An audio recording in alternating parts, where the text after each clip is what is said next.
Hello friends and welcome. I'm Sarah Liz and I am back with some Spellbinders Club inspiration and 2 kit sneak peeks.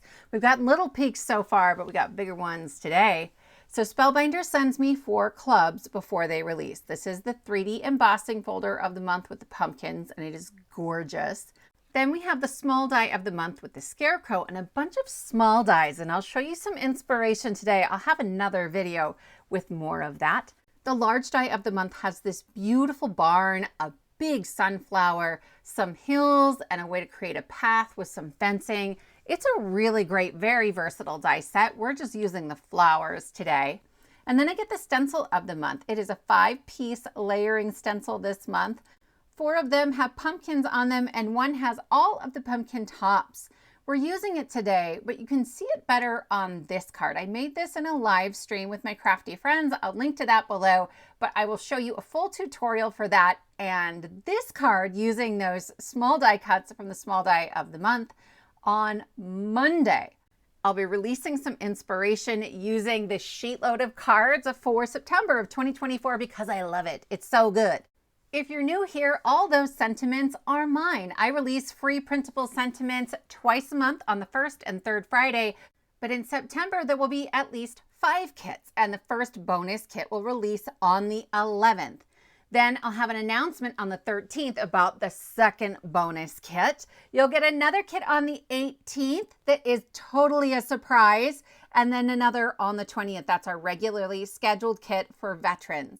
I have so many things planned for you that in fact I've added 2 extra videos on the 9th and 16th, and then the 25th through the 28th there's a video every day. I have a huge surprise. It's top secret and it's pretty amazing, so be sure to come back. All right, let's make a card. I have teal cardstock. I am spraying it down just a little bit and running it through that 3D embossing folder with those gorgeous pumpkins. This is just going to be our background. Easy peasy. Then here is the large die of the month, and I am just grabbing that large sunflower. I've stuck them down on my 4x4-inch waffle flower grip mat. Did you know this is a thing? I got it in a bundle and I was like, I don't know if I'm going to use that one, but it's so slick and it doesn't take up a ton of room, which means it's not that much to clean up. I'm adding just a little bit of ink on each of these die cuts, but you could totally skip it.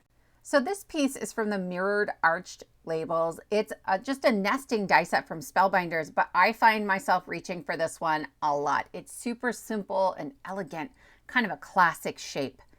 I'm going to use that to layer up my sunflowers. I have actually cut the petals twice for each bloom. I think you're only intended to cut them once, but I like a fuller flower. And then I used the treasured cardstock mirror gold to cut the centers for these. I always love a little pop of gold, but you know I'm going to be real stingy with my specialty cardstock. So over on the left there, you can see I've cut a larger frame from that mirror gold, and then I cut the center out of it because I'm going to use that for something else. The blooms come together pretty easily. There's a little arched green piece that is the stem. There's a circle on either end that makes it really easy to glue those pieces together. And then there are 2 leaves you can add on to the sunflowers. They are separate, and I love that that means I can put 2 blooms on my card and it's easy to make them look different from each other. So I'm just adding a little bit of glue onto the ends of each of those leaves. And sometimes I'll cut part of that stem on the leaf a little shorter. So again, I'm getting a different look with only having really 1 set of dies for a single flower. I'm trying to figure out quite where I want everything on here, and I find it easiest to assemble the blooms all together and then arrange them on my card instead of trying to glue them straight onto my card base. When I do that, I tend to get things kind of wonky and off center, which might be fitting for a card that's coming from me. But then you guys know me, I'll tear it apart if I'm not happy with the placement, and I don't want to do that. So assembling the flowers first, and then I'll start putting all the pieces together. So here's my gold frame, and I'm actually going to glue it onto a white one that I haven't cut the center out of because I don't want anything drooping in the middle. I then cut that smaller white piece out of some white cardstock so I could stick it in the middle so I don't have a dip when I go to add the blue cardstock on there. Is this a bit much? Maybe. If I was gluing it straight onto a flat card, I wouldn't worry about it, but that 3D embossing folder has a ton of texture. And so this will help to level everything out and make sure nothing's going to get crushed if I send it through the mail. The blue piece will then overlap the gold ever so slightly, but I really have saved the bulk of that cardstock for another project. I did a little bit of ink blending on that one early on just to give it a little bit of depth. I'm using a strip sentiment from the fall sentiments. These release on Friday. Again, they're totally free for subscribers. And I just trim it so I can see the tick marks on either side. Then I line up the tick marks on the edge of my trimmer right on the blade to make sure that it's straight because I don't trust my printer. And then sometimes I'll kind of flip and rotate to make sure I have a 90-degree angle in that bottom right corner if things were really wonky. Sometimes I don't have to do that. I use the finger guard on the inside of my trimmer to trim either side of that sentiment and make sure my margins are the same. This is about a 1/4 inch strip, so I'm going to glue that onto a 3/8 inch strip of teal cardstock that matches our background. I have the same margin on the top and bottom and on the left, so I'm just trimming slivers off the right until it looks the same as the rest of them. I do not measure these things. I have a whole bunch of glue on the back of that embossed panel because there isn't a ton of contact being made between that cardstock and my card base. And then I have some 1mm thin foam from scrapbook.com on the back of my label. I find that that helps too if I'm putting it onto something that's deeply embossed, just to make sure that nothing gets really wonky. I'm laying my flowers where I think I want them, and then I'll put my sentiment kind of over the top. I'm making sure I still have room for it, that it's not going to cover up too much of the leaves or the flowers. And then I'll take my sticky mat and place it in the bottom left-hand corner. I'm going to put my sentiment right on top and kind of tape it on there for reference because I need to trim off the bottom stems of those flowers. Then when I pick up my sticky mat, those flowers stay perfectly in place. I can flip it over, trim off the stems, and add glue onto the back of the flowers. I got this sticky mat from Amazon. It is a much larger piece and I just trim it down. I have some that are more A2, some that are 6x6. They're big enough I can get a bunch of pieces. Then I can flip it over, put it right back in that bottom left-hand corner, and I know that my flowers are exactly where I had them before. It takes some of like the guesswork and thinking and anxiety out of card making for me, and I really love that. I have some more 1mm thin foam right behind my sentiment, and that will finish up card number 1. He was super quick and easy. For cards 2 and 3, we're going to make some backgrounds. I might even call them mixed media, even though if you ask me, I'd be like, I don't really do mixed media, mostly because I like to be in control. I like to know exactly what's going to happen on my card and where everything's going to go. And when you start doing things and just letting it happen, I lose my mind a little bit. So I used a domed foam blender and just applied some Guppy Lunar paste all over a panel of orange cardstock. And then I'm adding some of these Lindy's Magicals right into my Lunar paste. I found that it took an awful lot to change the color of the Lunar paste. So in the end, this is Oktoberfest orange, and I am just sprinkling it right onto the bottom of my panel and then using my blending tool to pull that up. And I liked that much, much better. I liked that enough that I wanted an even deeper color at the bottom if I could. So I brought in some red as well, and then I'll just pull that up from the bottom. My panel's a little bigger than A2. So that way, where I have these little streaks and spots that get a little dark, I can cut those off and you're not really gonna see them.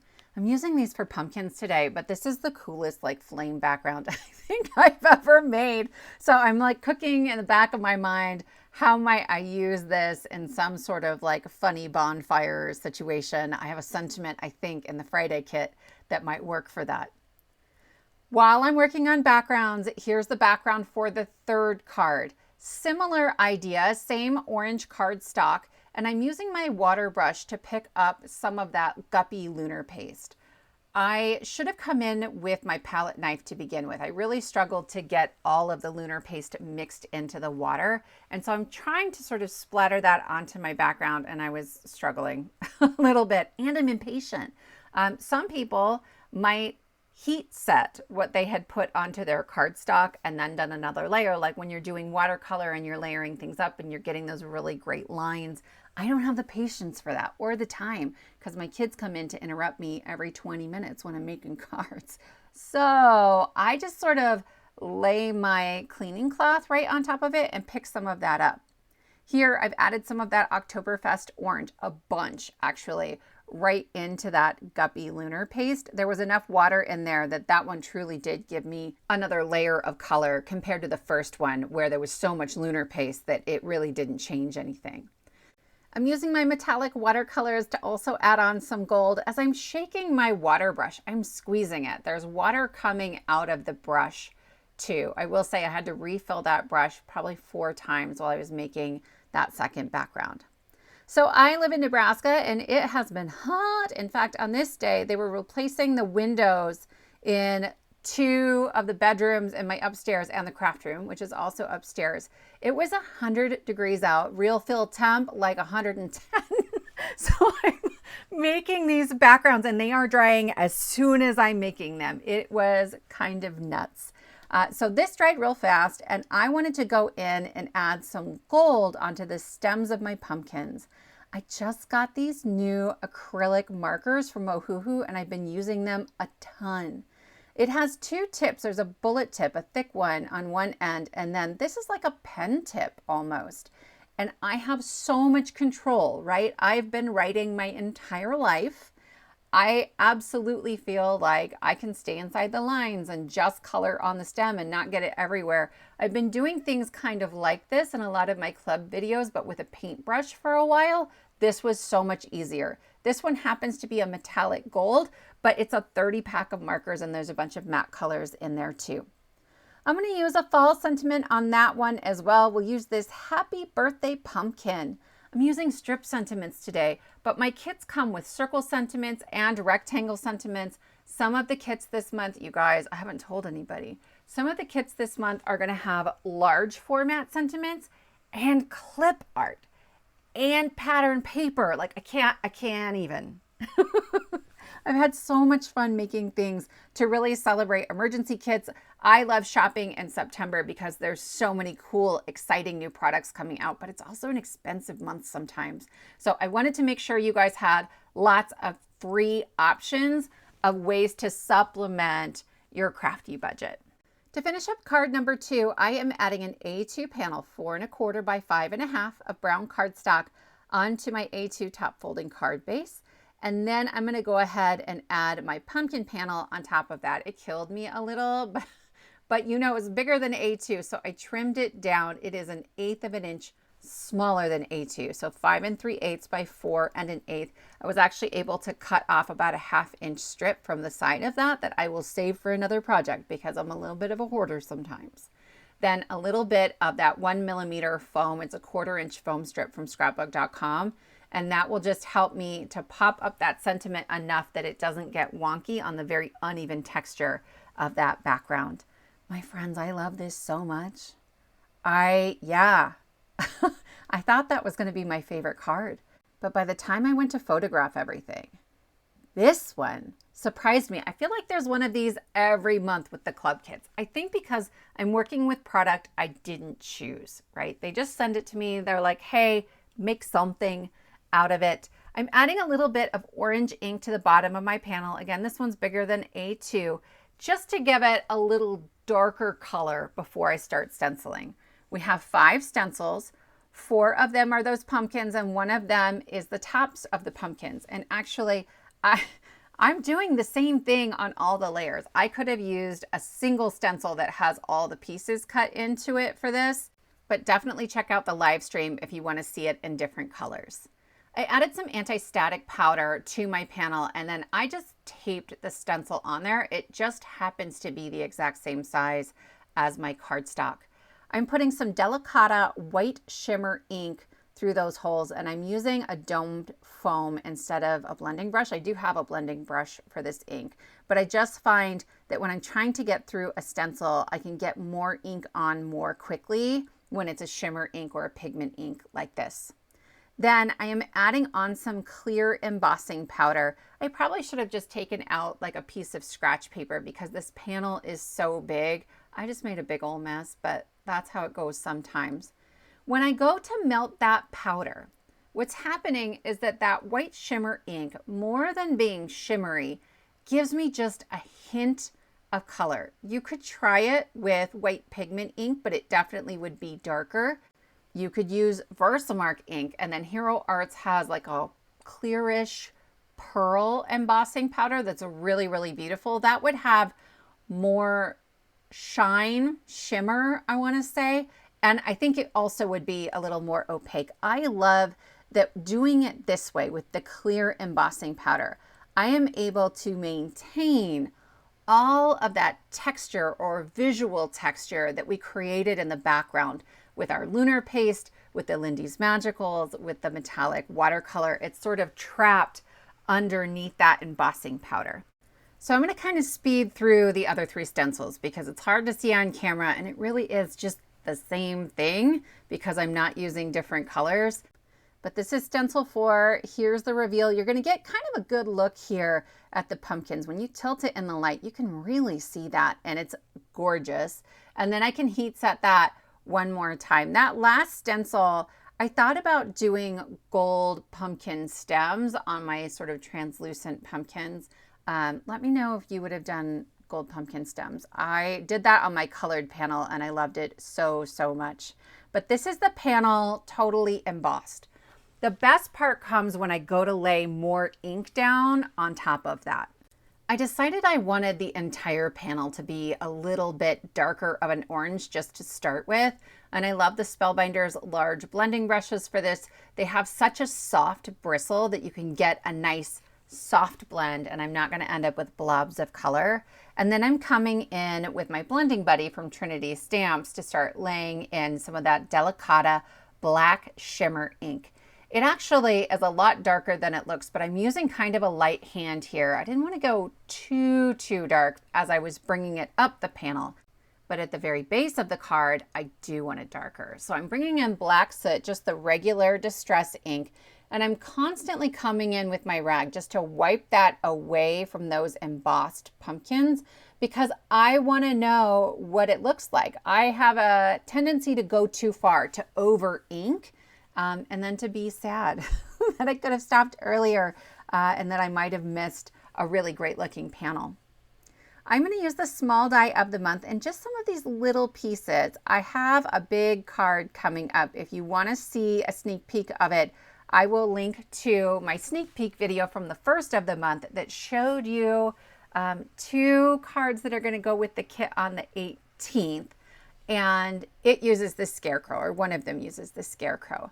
Here, this little raven is just a couple little die cuts, and instead of trying to put a die in the middle of his eye, I just used my black acrylic marker, and that worked really, really nicely. I'm adding a ton of glue onto the back of this panel. I trimmed it down, again, to be 1/8 of an inch smaller, so 5 3/8 by 4 1/8, and I'm pressing on it for quite a while because I want to make sure I'm getting out the warping and the wrinkling.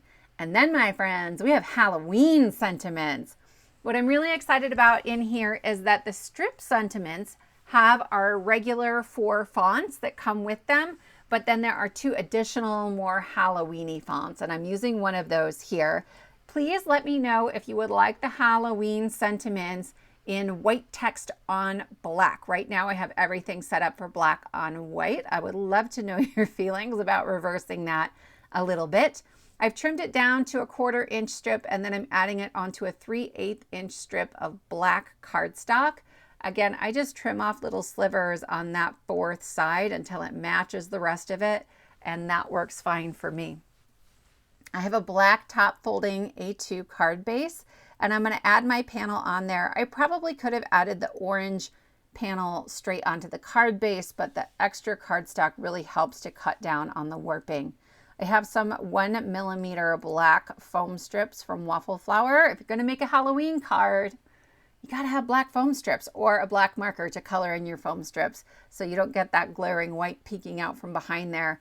And then I'm going to tuck this raven just behind the sentiment. I asked everybody about the raven, or there's some bats, And most people liked the raven more than the bat, so we stuck with just that little guy. It says, wishing you a wicked birthday. I love being able to use my Halloween dies for birthdays. So you'll see lots of that in the Halloween kit coming up, ways for you to use those really fun dies that might not be just so seasonal. I hope you enjoyed these 3 projects. I would love to know which of these cards is your favorite, and be sure to hit that subscribe button and ring the bell for notifications so you don't miss out on any of the freebies this month. Thank you so much for spending your time with me, and I will see you next time.